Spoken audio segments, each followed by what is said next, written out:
Bueno, muy buenas tardes para todos.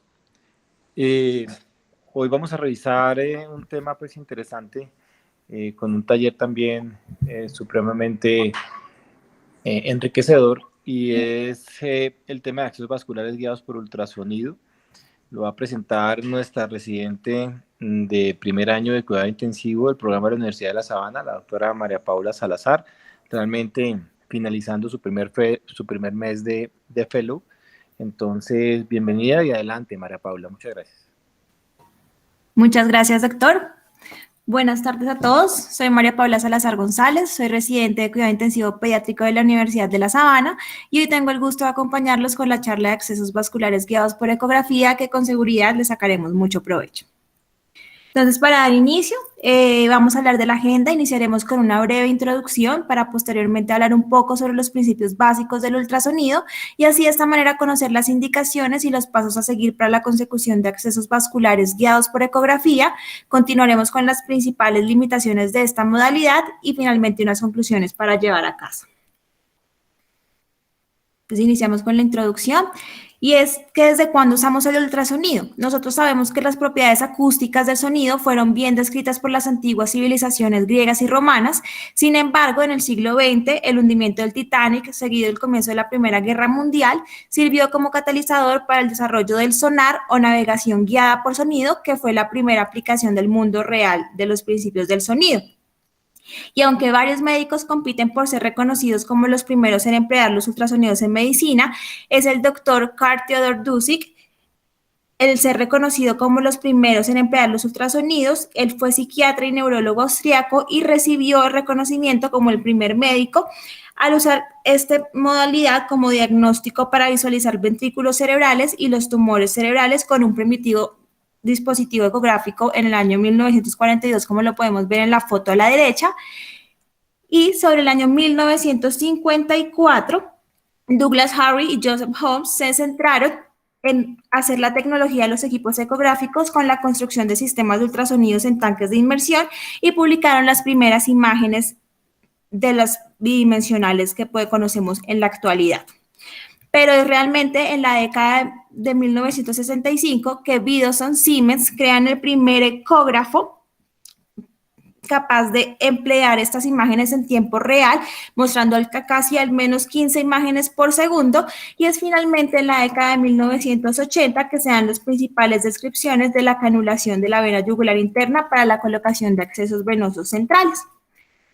¿Y qué se espera? Ya sabiendo los potenciales beneficios del ultrasonido y su implicación actual en la práctica clínica, se espera que en los próximos 20 años, en el año 2040, todos los profesionales se extienda este uso de la ecografía a pie de cama para mejorar los resultados y los desenlaces de nuestros pacientes. ¿Y cuál es su relevancia en la práctica actual? Y es que antes de la ecografía, la colocación de accesos vasculares se realizaba únicamente siguiendo puntos de referencia anatómicos. Y este enfoque se basa principalmente en dos supuestos. Uno, la presunción de una anatomía determinada que pudiera ser variable según el paciente y adicionalmente la patencia de un vaso que no vamos a poder verificar correctamente, depende mucho de la experticia del médico y adicionalmente se han descrito complicaciones en cerca del 2 al 40%. Esto que genera tasas de fracaso entre el 7 al 19.4%. Y entonces, ¿cuáles son los factores que podrían contribuir a estas tasas de fracaso? Uno, son que se han descrito en casi el 60% de los pacientes variabilidad anatómica. Se dice que la localización y estructura de los vasos puede diferir de lo normal, como lo podemos apreciar en la imagen A, donde nosotros vemos una vena yugular interna muy dilatada, y adicionalmente también se han descrito otras variaciones anatómicas, como lo podemos ver en la imagen H, donde podemos ver valvas intraluminales a nivel de la vena yugular interna que pueden alterar la permeabilidad de este vaso, o también podemos ver una vena yugular externa, como lo podemos ver en la figura I, muy dilatada, sobreponiéndose la vena yugular interna. Adicionalmente, con la ecografía podemos y tenemos la posibilidad de hacer la permeabilidad del vaso, podemos hacer la compresión del vaso, asociado podemos ver si intraluminal hay alguna lesión como un trombo intraluminal que me impida el paso de la guía y me obstruya el paso del catéter, o también podemos ver y seguir la inserción del catéter. La literatura se describe unas tasas de éxito de inserción guiadas por ecografía entre el 96 al 100%.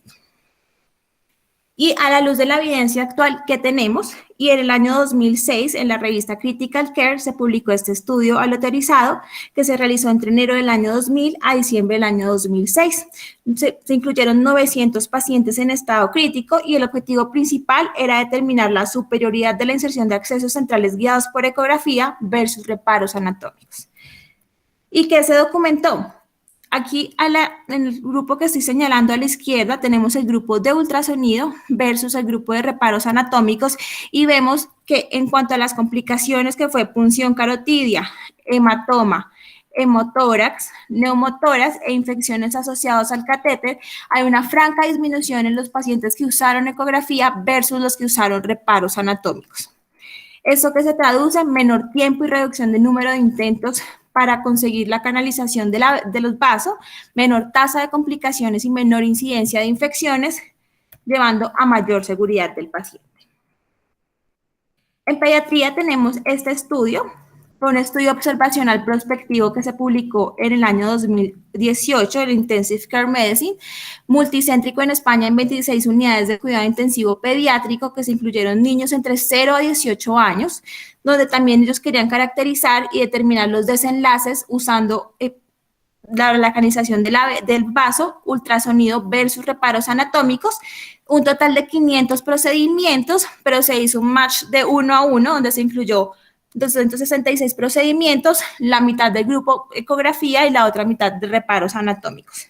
¿Y qué encontramos? En la figura que se encuentra a la izquierda, el primer desenlace que ellos querían medir era el éxito al primer intento y como lo podemos ver en la ecografía hay mayor porcentaje con un buen intervalo de confianza versus los reparos anatómicos y los desenlaces secundarios que son los múltiples intentos definidos como más de 3 punciones. Y las complicaciones secundarias, vemos que la ecografía es superior a los reparos anatómicos. Esto se traduce a que es una buena práctica a favor.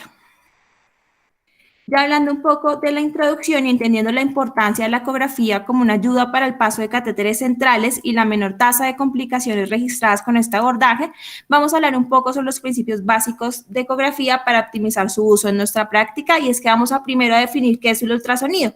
Como nosotros sabemos, el sonido es una forma de energía mecánica que se propaga a través de un medio material como ondas de compresión y descompresión. Y recordar que el oído humano solo tiene la capacidad de percibir ondas entre 20 Hz a 20.000 Hz, por consiguiente, el término como tal de ultrasonido se refiere a las ondas sonoras a una frecuencia mayor a 20 kHz o mayor a 20.000 Hz.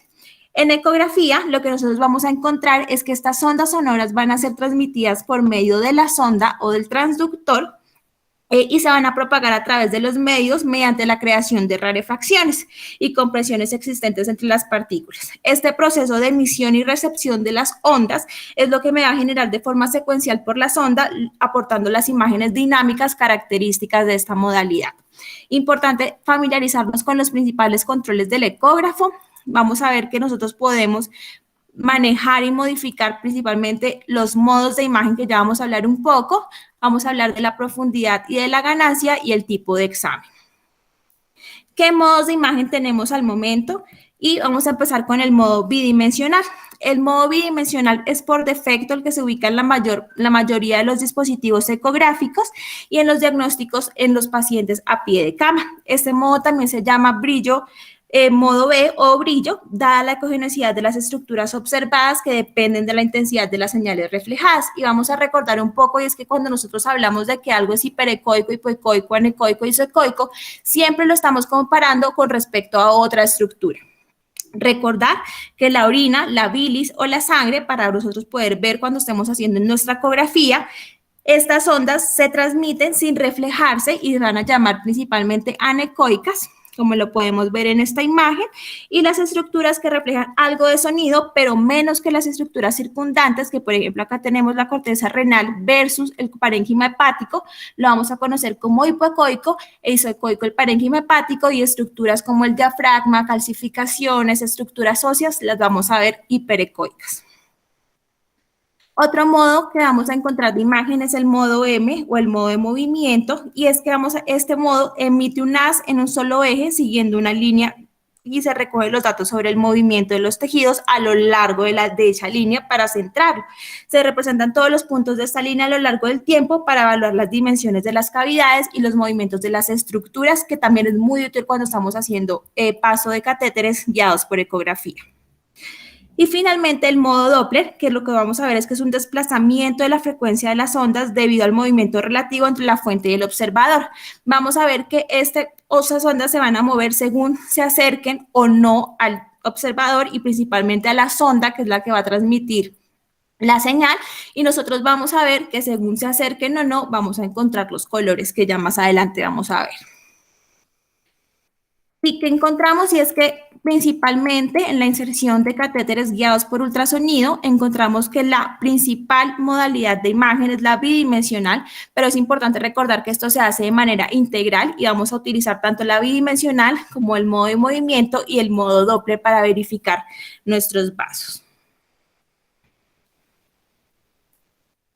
En el modo bidimensional, para optimizar la calidad de las imágenes y poder asegurar así una buena inserción del catéter y confirmación, nosotros podemos realizar dos ajustes importantes: la ganancia y la profundidad. En cuanto a la ganancia, nosotros sabemos que las ondas de ultrasonido se van a atenuar o se van a debilitar a medida que se alejan del transductor, lo que reduce la cantidad de ecos que regresan de las estructuras profundas.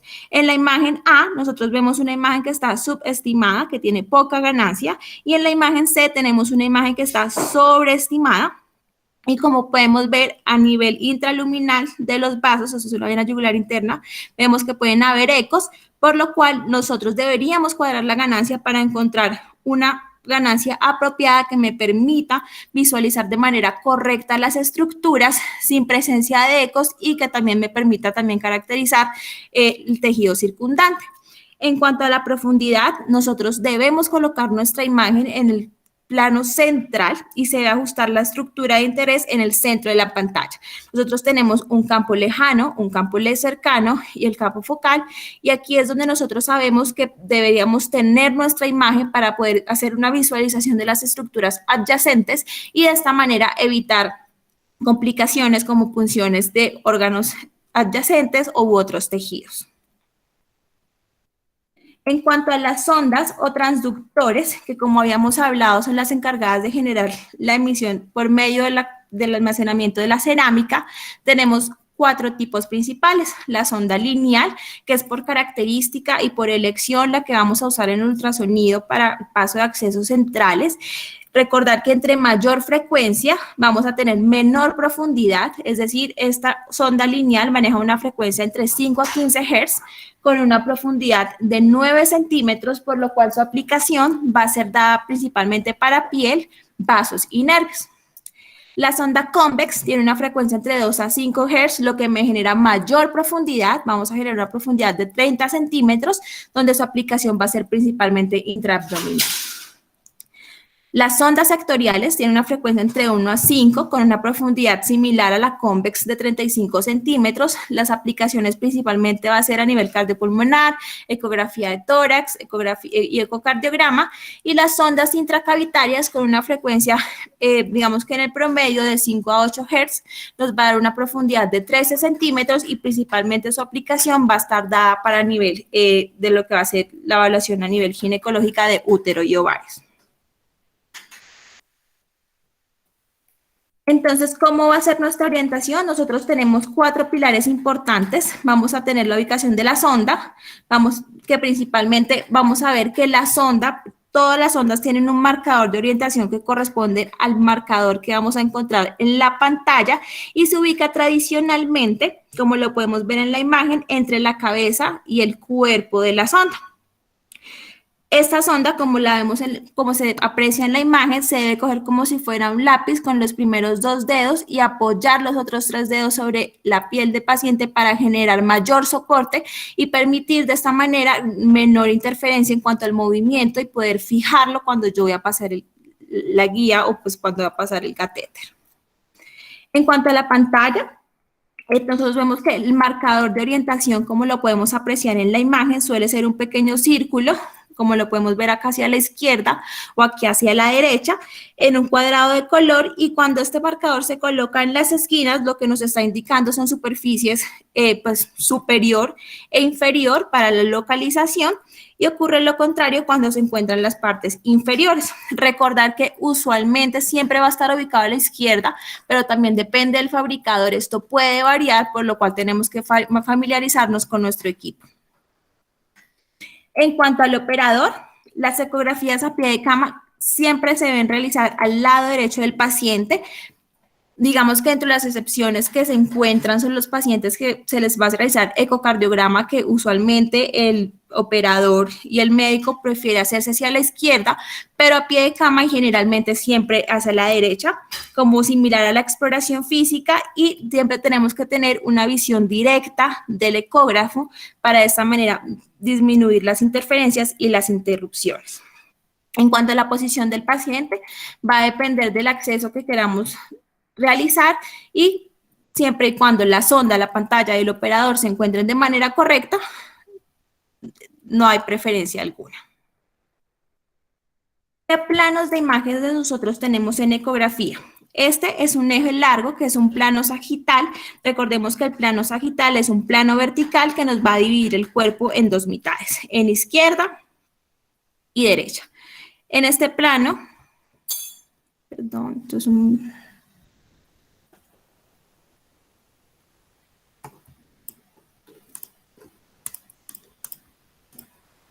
Perdón, trato de... Okay.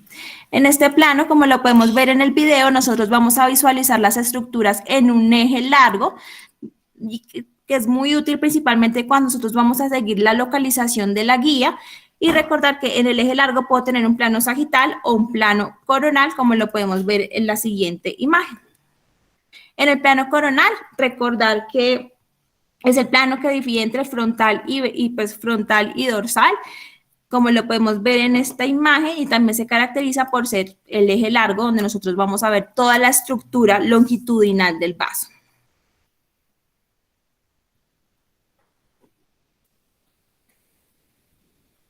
Y finalmente el eje corto, que usamos con mucha frecuencia en los accesos vasculares guiados por ecografía, es donde vamos a dividir el plano en cuatro partes, una parte superior y una parte inferior, como lo podemos ver en la imagen.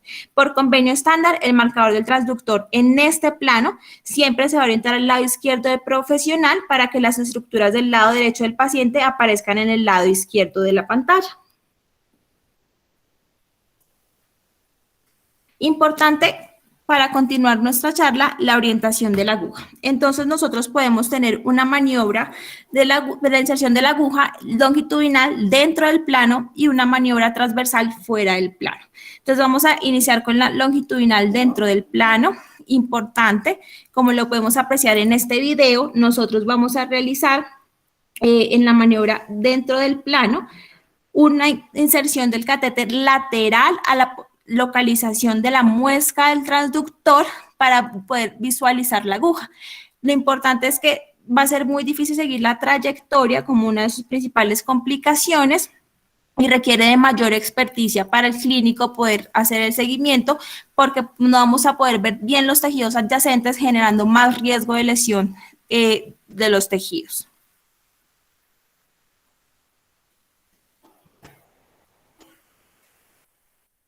Bien, el plano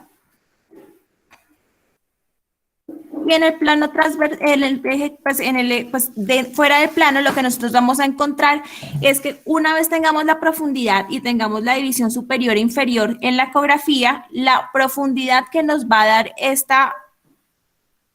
nos va a marcar el ecógrafo, va a ser la misma, digamos, la misma longitud que yo me voy a alejar del punto medio de la sonda para poderla insertar, como lo podemos ver en esta imagen. Es decir, cuando yo pongo el plano transversal, mi sonda, yo voy a ver que tengo una profundidad aproximada de 1 centímetro, lo que significa que yo me voy a alejar perpendicular a la sonda 1 centímetro, y ahí a 45 grados es donde voy a introducir la aguja para llegar a mi vaso.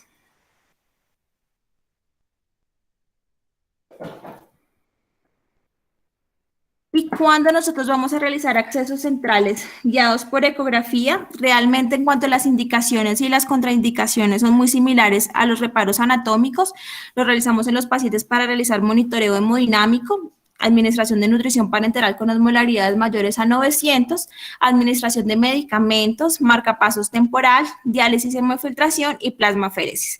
Las contraindicaciones, no hay una contraindicación como tal, son muy relativas, infección o pérdida de la solución de continuidad del sitio de inserción, pues yo puedo buscar otro sitio de inserción, lesión o trombosis en los vasos de acceso, o fractura de la clavícula cuando estoy haciendo abordaje de la subclavia. ¿Y cuáles son los pasos que debemos seguir? Vamos a hablar antes de los pasos de los tipos de accesos. Principalmente los que nos interesan son los catéteres periféricos, intravenosos, las líneas medias arteriales como lo apreciamos en la imagen, los accesos venosos centrales y los catéteres de inserción periférica. La localización va a variar según la experticia y según las ventajas y desventajas que yo tenga de la anatomía. ¿Qué se ha descrito? En la vena yugular interna yo puedo usar cualquier tipo de plano, puedo utilizar un eje largo, un eje corto, ya sea longitudinal o transverso. La canulación va a ser en plano o fuera de plano. Dentro de las ventajas es que me permite una muy buena visualización del diámetro del vaso, puedo verificar la patencia y dentro de las desventajas tiene mayor riesgo de infección, mayor riesgo de trombosis y está contraindicado en los pacientes con traqueostomía. La canalización de la subclavia, realmente por los reparos anatómicos, el plano va a ser longitudinal, la canalización debe ser en plano, lo que genera que estos tipos de accesos se realicen personas con mayor experticia. Dentro de las ventajas es que la respiración no interfiere en la técnica de inserción y las desventajas es que hay riesgo de neumotórax. La arteria subclavia puede estar sobreimpuesta y requiere mayor entrenamiento. La canalización de la vena femoral, vamos a hacerlo en el plano transverso principalmente, la canalización fuera de plano. Dentro de las ventajas es que tiene una muy buena visualización y es muy útil en situaciones de emergencia. Desventajas, mayor riesgo de infección, aumenta el retiro accidental y que la punta que vamos a encontrar no va a quedar a nivel de la unión cabo-atrial.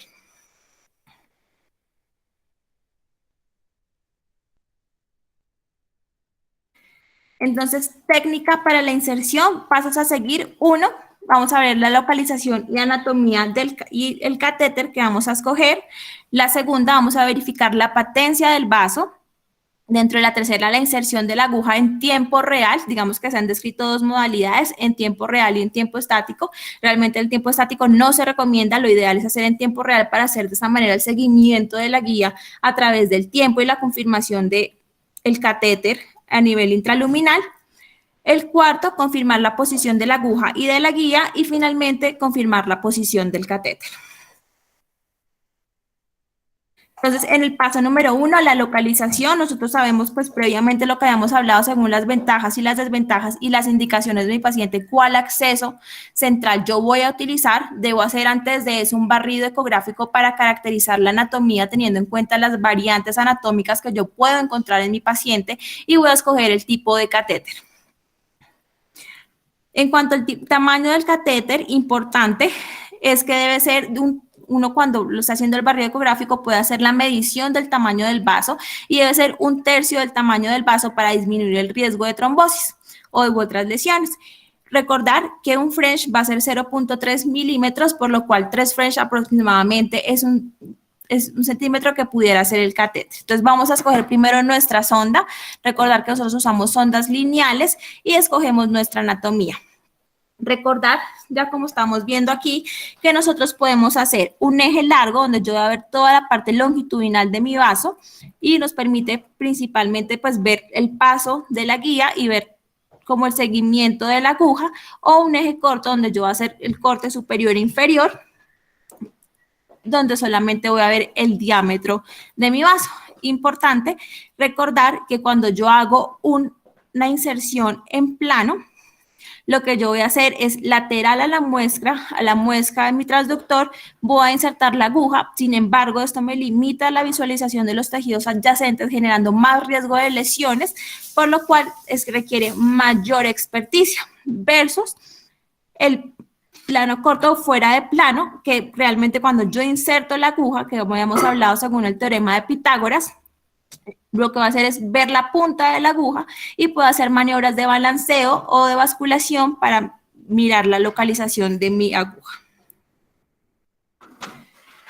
Segundo, vamos a verificar la patencia del vaso. En cuanto a la patencia del vaso, entonces lo podemos realizar mediante los dos ejes, en el eje corto superior, como lo estamos viendo acá, o en el eje longitudinal. Lo que voy a hacer es, como ya conocemos, la vena se va a comprimir y la otra forma de verificar la patencia del vaso es por medio del Doppler. Entonces, ¿qué encontramos por medio del Doppler? Recordar que los colores se refiere a si se aleja o no del transductor. Si se aleja del transductor va a ser azul y si se acerca al transductor va a ser rojo. No necesariamente me implica que yo esté hablando de un vaso arterial o un vaso a nivel venoso, sino que me va a hablar más de esto, la morfología de la onda. Recordar que la patencia de los accesos centrales venosos voy a encontrar una onda fásica versus en los accesos centrales arteriales que yo voy a encontrar una onda bifásica de alta resistencia, como lo podemos apreciar en la imagen. El tercer paso va a ser la inserción de la aguja en tiempo real. Como nosotros podemos ver acá y lo hemos descrito previamente, en la parte superior vamos a encontrar un eje corto o un plano transversal. Digamos, los principales beneficios de esto es que se usan principalmente en los médicos con menos experticia y en entrenamiento, por lo que yo puedo visualizar de manera más general y más amplia los tejidos adyacentes. Y acá en la parte inferior encontramos el fuera de plano en en plano en eje longitudinal, lateral al transductor, donde yo puedo hacer el seguimiento de la aguja. Sin embargo, esto me limita la visualización de los tejidos adyacentes, por lo cual se realiza principalmente ya en médicos que tienen mayor experticia. Sin embargo, cuando yo estoy realizando un procedimiento, la visualización yo la puedo hacer tanto en eje corto y eje largo para verificar la posición de mi catéter. En el cuarto paso tenemos para confirmar la posición de la aguja, la guía y el catéter. Como lo podemos ver acá, lo podemos ver tanto en el eje corto como en el eje largo, donde yo una vez paso la aguja, inserto la guía, puedo verificar que la guía esté a nivel intraluminal para continuar el procedimiento. ¿Qué limitaciones se han encontrado? Y es que no hay uso estandarizado pese a la evidencia disponible del uso de la ultrasonografía en unidad de cuidado intensivo. No hay reconocimiento de la importancia de esta. No hay disponibilidad permanente del ecógrafo en la unidad de cuidado intensivo y hay falta de entrenamiento del personal médico. Adicionalmente, la ecografía sí es muy buena, sin embargo, tener en cuenta que es operador dependiente y no va a ser útil en todos los diagnósticos. Este fue un estudio observacional prospectivo publicado en el 2021, donde se incluyeron niños de mayores de 37 semanas a 18 años con falla respiratoria con la intención de hacer un diagnóstico ecográfico de pacientes con bronquiolitis, neumonía o estatus asmático, que se documentó que no había una buena sensibilidad ni especificidad de la ecografía para el diagnóstico de estas patologías, lo que nos habla de que la ecografía va a ser operador dependiente y no va a ser útil en todos los diagnósticos. Y adicionalmente, importante, el entrenamiento. Este fue un estudio transversal que se realizó en Europa, donde se invitaron a todos los jefes de cuidado intensivo pediátrico para evaluar cuáles fueron las primeras limitaciones del uso de la ecografía en cuidado intensivo pediátrico, y en cuanto a los accesos vasculares, se demostró que no hay un entrenamiento estandarizado, no hay colaboración con las especialidades adicionales, y esto se toma como una barrera casi extrema en la mayoría de los casos. ¿Qué podemos nosotros hacer para subsanar esto de alguna manera? Son los modelos de entrenamiento. Está el Blue Phantom, que está el Blue Phantom, que digamos que un muñeco artificial donde nosotros podemos realizar tanto ecografía. Sin embargo, sus limitaciones es que es costoso. El paso de la aguja cuando yo lo hago queda marcado, lo que disminuye su vida media. También hay modelos de silicona, también digamos que de alto costo, También el paso de la aguja queda marcado, pero nos ayuda a hacer un poco más real la simulación, aunque ninguno de estos va como tal simular la piel ni los tejidos reales. Y finalmente, uno más económico y que también pues se puede hacer de manera más interesada son los modelos de entrenamiento en agar y gelatina. Entonces hacemos la gelatina y se pueden usar sondas de Penrose para pues, simular el vaso y de esta manera nosotros poder hacer el abordaje ecográfico. Dentro de sus limitaciones, importante y es que tiene menor durabilidad y tampoco, digamos que refleja como tal la naturaleza del tejido. Se han descrito pues en modelos animales, vivos o muertos, o también en otros, digamos que artefactos como es el tofu y digamos que órganos como el hígado. Para llevar a casa, importante, y es que la ecografía es un método muy importante, perdón, no sé qué pasó. La ecografía es un método muy importante en la unidad de cuidado intensivo, disminuye el riesgo de complicaciones en los accesos vasculares guiados por ecografía. Es importante mejorar, digamos, la disponibilidad de esta en las unidades de cuidado intensivo y fomentar el entrenamiento de los profesionales para así disminuir las complicaciones de nuestro paciente y recordar que es operador dependiente. Muchísimas gracias. María Paula, muchas gracias. Creo que hiciste una excelente presentación, muy clara, todos los pasos, muy fácil. Espero que les vaya a servir.